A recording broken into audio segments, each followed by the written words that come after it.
नमस्कार। स्वागत है आप सभी का आपके अपने चैनल एस्ट्रोलॉजी लर्नर में। आओ ज्योतिष सीखे की श्रृंखला में आज हम आपके बीच में लेकर आए हैं जीवन में सुख का विचार और सुख के विचार से संबंधित कुछ महत्वपूर्ण सूत्र यहाँ पर रहने वाले हैं। और ये है सुख प्रकरण के अंतर्गत भाग 2 जिसको आप देख रहे हैं। तो आइए शुरू करते हैं इस महत्वपूर्ण ज्ञानवर्धक कार्यक्रम को।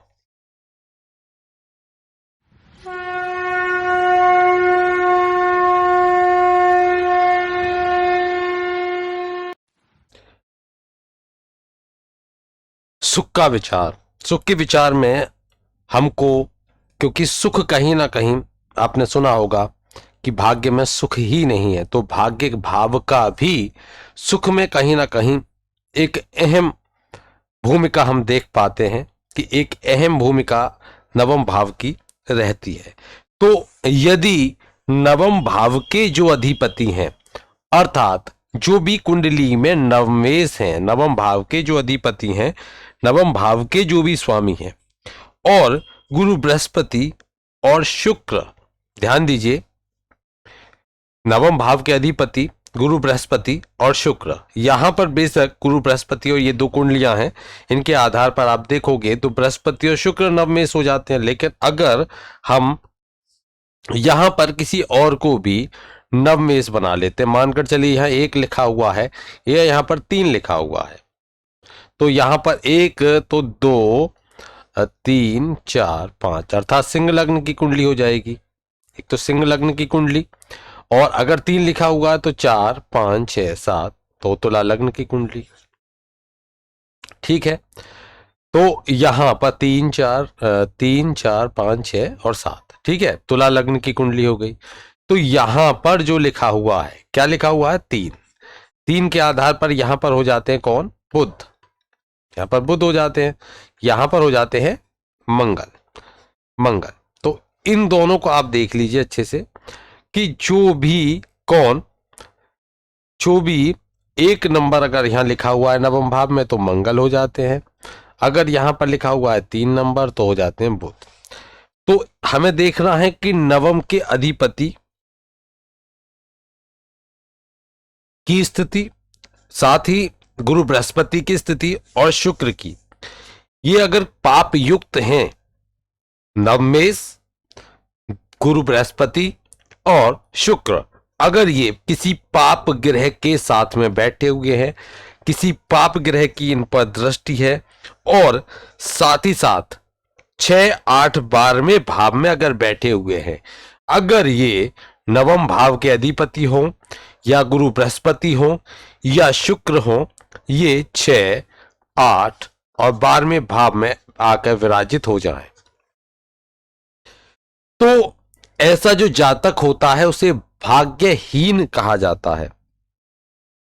और अगर गुरु बृहस्पति, शुक्र और नवम भाव के स्वामी ये त्रिकोण में आ जाएं, त्रिकोण का अर्थ त्रिकोण भाव में बैठ जाएं, इस भाव में बैठ जाएं, इस भाव में बैठ जाएं, लग्न में बैठ जाएं, ये त्रिकोण भाव हो गए। तो त्रिकोण में हो जाए तो वही व्यक्ति जो हमने कहा कि अगर 6 8 12 में चले जाएं तो भाग्यहीन, और वहीं अगर त्रिकोण में बैठ जाएं तो वही क्या हो जाएगा? भाग्यशाली हो जाएगा। अगर भाग्य स्थान में, यहां तक आप ये समझ गए होंगे, यहां आप ये समझ गए होंगे। अब हम देखते हैं कि यदि जो भाग्य स्थान है, भाग्य स्थान कौन सा होता है? ये स्थान होता है, ये नवम भाव जो होता है इसे भाग्य स्थान कहा जाता है। अगर भाग्य स्थान में कोई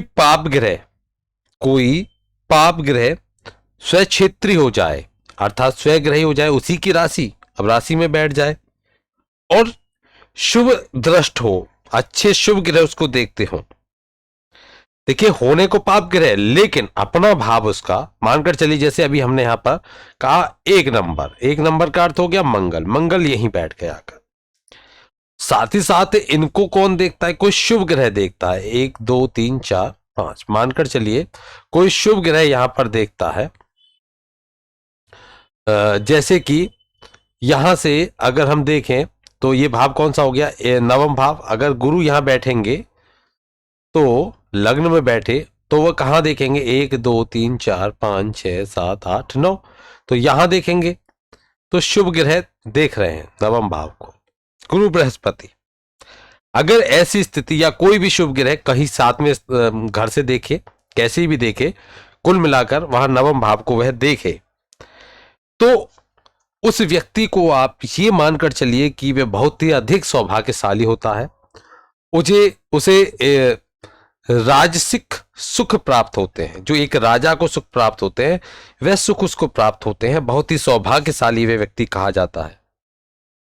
नवम जो भाव है, नवम भाव है, उसमें अगर सभी ग्रह, नवम भाव में सभी ग्रह योग बनाए या सब ग्रहों की उस पर दृष्टि पड़े, कैसी भी पड़े, नवम भाव पर दृष्टि पड़े, तो भी अगर या तो नवम भाव में सभी ग्रह आकर बैठ जाए या सभी ग्रह की दृष्टि नवम भाव में पड़े, यह सूत्र यहां तक हो गया। अब आप समझिए कि अगर नवम भाव में सभी ग्रह आकर बैठ जाए, जितने ग्रह हैं सब आकर इस भाव में बैठ जाएं, 8 ही बैठ सकते हैं, और एक या तो राहु की या केतु की दृष्टि पड़ेगी, तो कुल मिलाकर या तो सब यहां बैठ जाएं या सब यहां पर देखें इस नवम भाव को,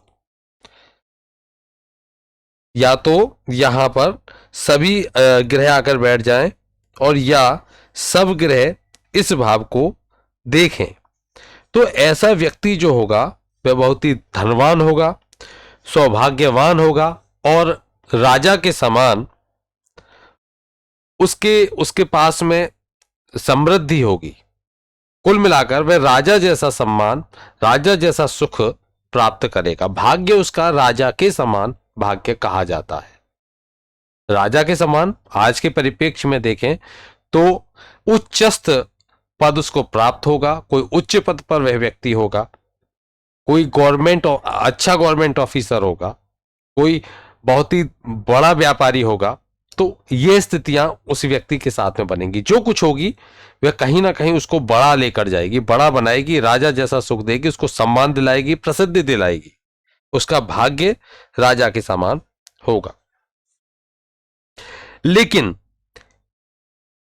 अगर भाग्य स्थान पर, यहां पर हमने देखे शुभ ग्रहों की दृष्टि, अगर शुभ ग्रहों की दृष्टि नवम भाव पर पड़ गई, सभी शुभ ग्रहों की दृष्टि, तो स्थिति हो गई। लेकिन अगर यहां पर किसी भी शुभ ग्रह की दृष्टि न पड़े, सिर्फ पाप ग्रह की दृष्टि पड़े, या फिर कोई अस्त या फिर कोई शत्रु के घर में आकर नवम स्थान में बैठ जाए, मानकर चलिए मंगल के जैसे शत्रु बुध, तो बुध आकर बैठ जाए, वहां पर 1 नंबर लिखा है, बुध आकर बैठ गया, तो शत्रु की स्थिति, शत्रु ग्रह आकर बैठ जाए, उस भाव के स्वामी का शत्रु आकर बैठ जाए, नवम भाव का जो स्वामी है उसका शत्रु आकर बैठ जाए, तो ऐसी स्थिति में मनुष्य का जो भाग्य है वह कमजोर हो जाता है।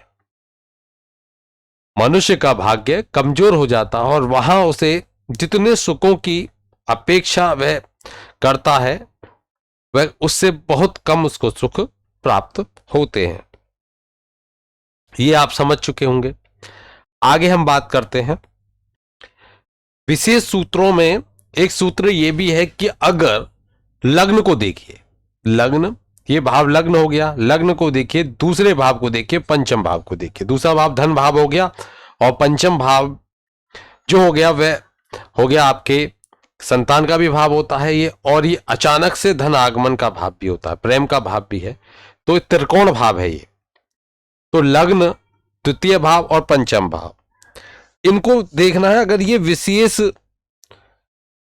जो बलवान ग्रह इनमें हैं, अगर लग्न में कोई विशेष बल प्राप्त करके ग्रह बैठा हुआ है, दूसरे भाव में कोई विशेष बल प्राप्त करके ग्रह बैठा हुआ, उच्च है, इस तरह की स्थिति है। वहीं अगर पंचम भाव में कोई उच्च ग्रह बैठा हुआ है, कुल मिलाकर विशेष बल उसको प्राप्त है, उसका त्रिकोण है, त्रिकोण भाव में बैठा हुआ है, त्रिकोण राशि में बैठा हुआ है, ऐसी स्थिति है, तो ऐसा जातक जो होगा विशेष भाग्यशाली कहा जाएगा। उसका भाग्य विशेष होगा। कहते हैं ना कि जो नसीब है बहुत अच्छा लिखा हुआ है, तो वही उसका भाग्य बहुत ही अच्छा और उत्तम श्रेष्ठ माना जाएगा। अगर यहां तक ये सूत्र समझ में आ गया होगा कि कोई भी ग्रह, अब आप ये सूत्र अच्छे से समझ गए इसलिए मैं खाली यहाँ टिक का यूज कर रहा हूं। कोई भी ग्रह अगर लग्न में बैठा हो और लग्न में वह क्या हो जाए, बलवान होता हो, लग्न में बैठा हो, दूसरे भाव में बैठा हो और पंचम भाव में, जैसे कि यहां पर हम मेष लग्न को ले लेते हैं, 1 2 3 4 5 यहीं तक लेंगे क्योंकि हमें दूसरे भाव को, लग्न को और पंचम भाव को देखना है। तो यहां पर अगर यहां पर कौन बैठ जाए, एक में मानकर चलिए सूर्य बैठ गए, उच्च के हो गए। वहीं यहां पर कौन बैठ जाए, चंद्रमा बैठ गए, ये भी कौन हो गए, उच्च के हो गए। और ये यहां पर इसमें उच्च के भी होते हैं 3 अंश तक और फिर मूल त्रिकोण में माने जाते हैं। तो यहां पर और यहां पर कौन हो गए, यहां जो किसका, सूर्य का घर है। अगर सूर्य के घर में कोई उनका मित्र आकर बैठ जाए, मानकर चलिए यहां पर बुध आकर बैठ गए,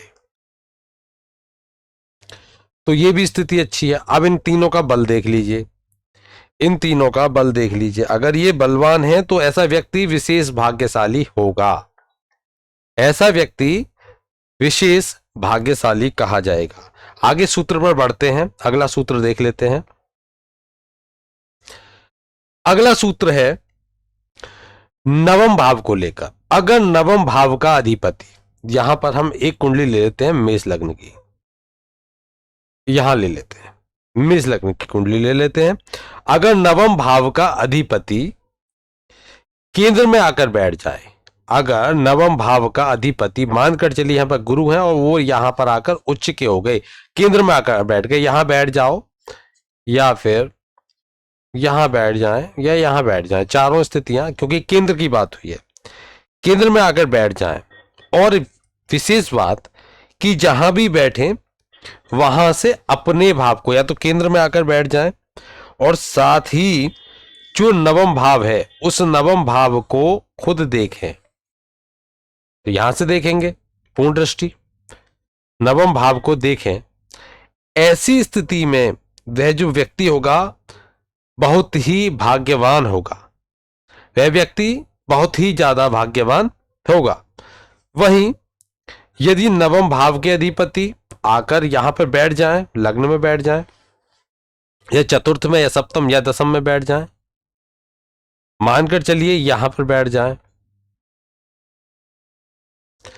तो ऐसी स्थिति में, लेकिन यहां पर इनको जो देखे वो कौन देखे, कोई शुभ ग्रह देखे। मानकर चलिए यहां पर शुक्र देख रहे हैं या यहां पर चंद्रमा देख रहे हैं, ऐसी स्थिति बन रही है, शुभ ग्रहों की दृष्टि पड़ रही है, या शुभ ग्रह आकर नवम भाव में बैठ जाएं, या यहां पर शुभ ग्रह आकर बैठ जाएं। बुध भी अकेले तो शुभ ग्रह ही हैं और जैसी दृष्टि उन पर पड़ेगी या जिसके साथ में हो जाएंगे उसी जैसा प्रभाव है दिखाते हैं। तो ये भी एक बहुत ही अच्छा योग माना जाता है कि ये एक भाग्यशाली व्यक्ति के जीवन में या कुंडली में ऐसा योग आपको अवश्य मिलेगा। आगे बढ़ते हैं अगले सूत्र की तरफ। अगला सूत्र है कि यदि जो नवमेश हैं वो जहां पर बैठे हैं, जो नवमेश हैं वह जिस स्थान में बैठे हैं उस स्थान का स्वामी भाग्य का कर्ता हो, अर्थात कारक होना चाहिए। जैसे कि यहां पर जो नवमेश हैं, जो नवमेश हैं वह आकर बैठ जाएं, जैसे कि यहां पर ये शुक्र हो गए, इस कंडीशन में देखिए शुक्र आकर कहां बैठ जाएं, वे आ जाए बैठ जाए किसके, बृहस्पति के गुरु के घर में। अभी गुरु का घर है, यहां पर आकर बैठ जाए शुक्र। अब शुक्र से अब देखिए कि जहां बैठे हो उसका जो स्वामी है भाग्य का कारक हो, तो भाग्य के कारक गुरु बृहस्पति, तो ऐसी स्थिति में भी वह व्यक्ति क्या हो जाएगा, उसके भाग्य को मजबूत बलवान करने वाली स्थिति होती है। यहां ये आपको समझ में आ गया होगा। अब हम अगले सूत्र की तरफ बढ़ेंगे।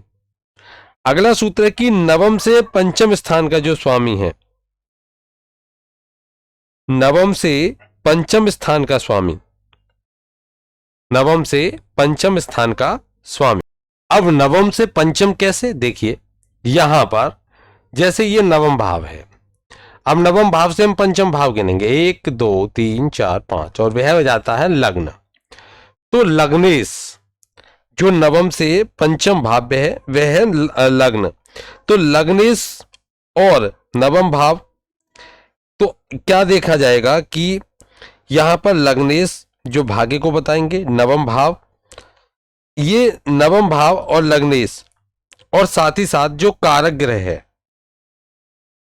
यदि ये अपने उच्चस्थ हैं, उच्च स्थिति में हैं, स्वक्षेत्री हैं, स्वग्रही हैं, मूल त्रिकोण में हैं, तो आप ये देखोगे किस किस को, नवम भाव का स्वामी लग्नेश, और साथ ही साथ जो नवम भाव का कारक ग्रह है, अगर ये बहुत ही अच्छी स्थिति में है, उच्चस्थ हैं, स्वग्रही हैं, मित्र क्षेत्री हैं, तो अपने मूल त्रिकोण में है, तो ऐसी स्थिति में उस व्यक्ति के भाग्य को बहुत ही ज्यादा सुखपूर्वक, सुख भोगने वाला उस व्यक्ति को बना देते हैं, उसके जीवन में सुखों की कमी नहीं रहती है।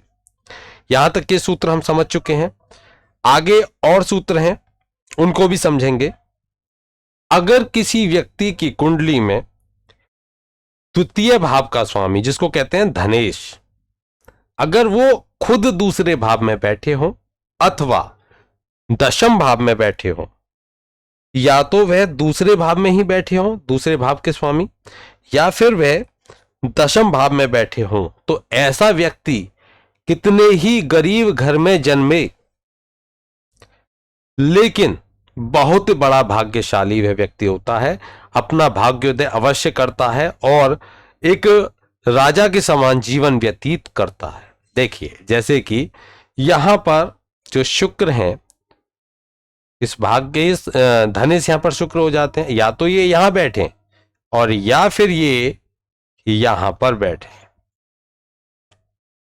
या तो यहां बैठे या फिर दसम भाव में बैठे या दूसरे भाव में बैठे, दूसरे भाव का स्वामी दूसरे भाव में बैठे अथवा दशम भाव में बैठे, तो यह स्थिति क्या होगी, यह स्थिति बताएगी कि व्यक्ति कितने ही दरिद्र परिवार में जन्मे, लेकिन अपने जीवन में वह सभी सुख प्राप्त अवश्य करेगा।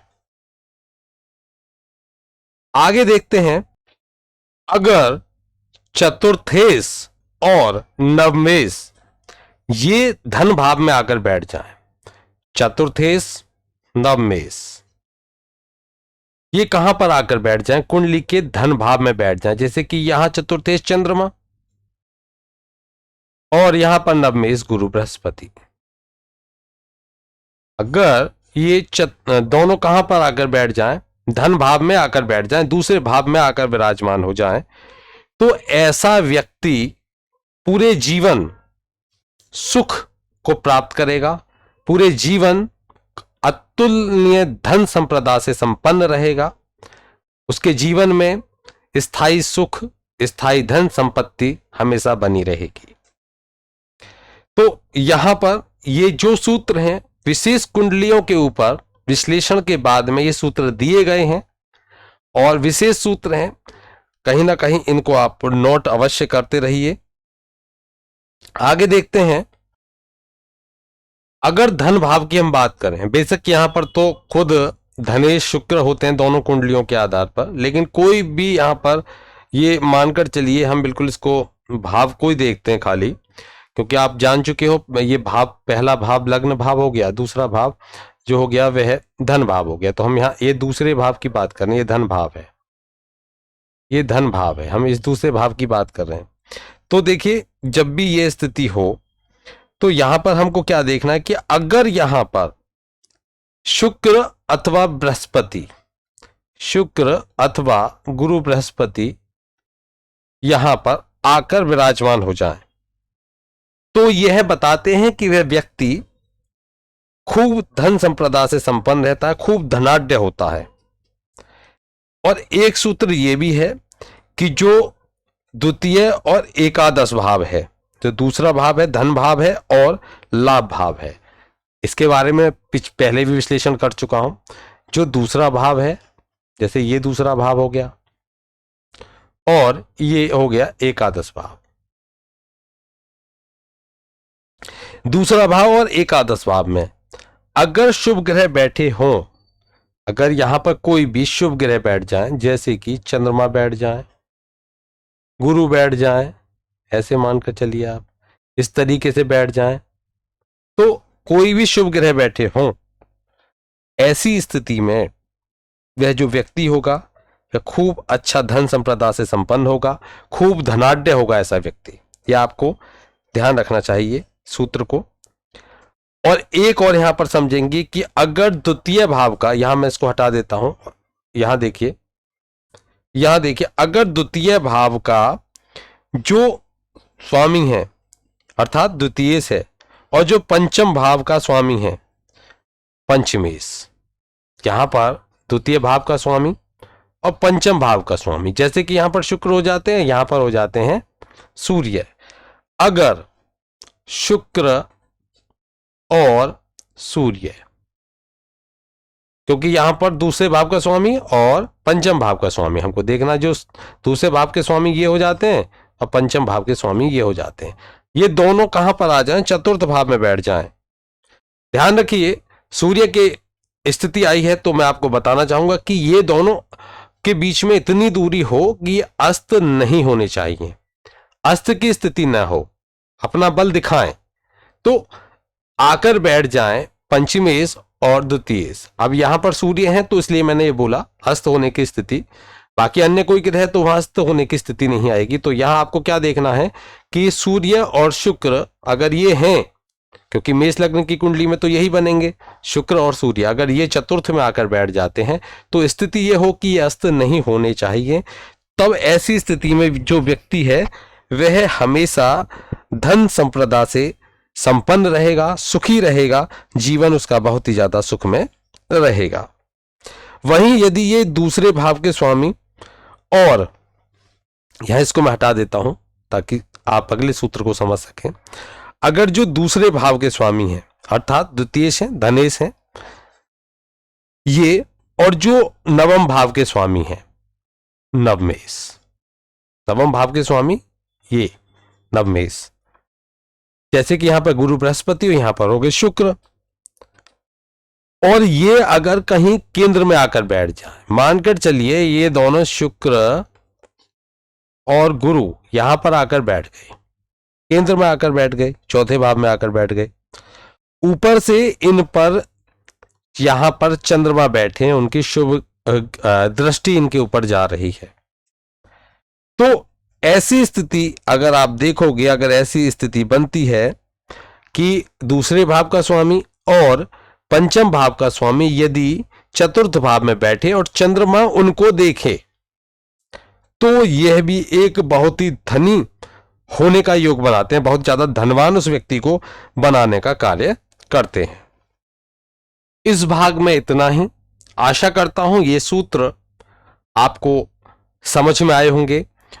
इन सूत्रों का उपयोग आप अवश्य करें, कुंडली का विश्लेषण करें तो इन सूत्रों का प्रयोग अवश्य करें, और साथ ही साथ कमेंट बॉक्स में कमेंट करके बताएं कि आपके द्वारा ये जो सूत्र, मेरे द्वारा जो बताए गए ये सूत्र हैं, आपके द्वारा उपयोग में कितने सार्थक हुए हैं, कितने सटीक परिणाम इनसे प्राप्त हुए हैं। कमेंट बॉक्स में कमेंट अवश्य करें।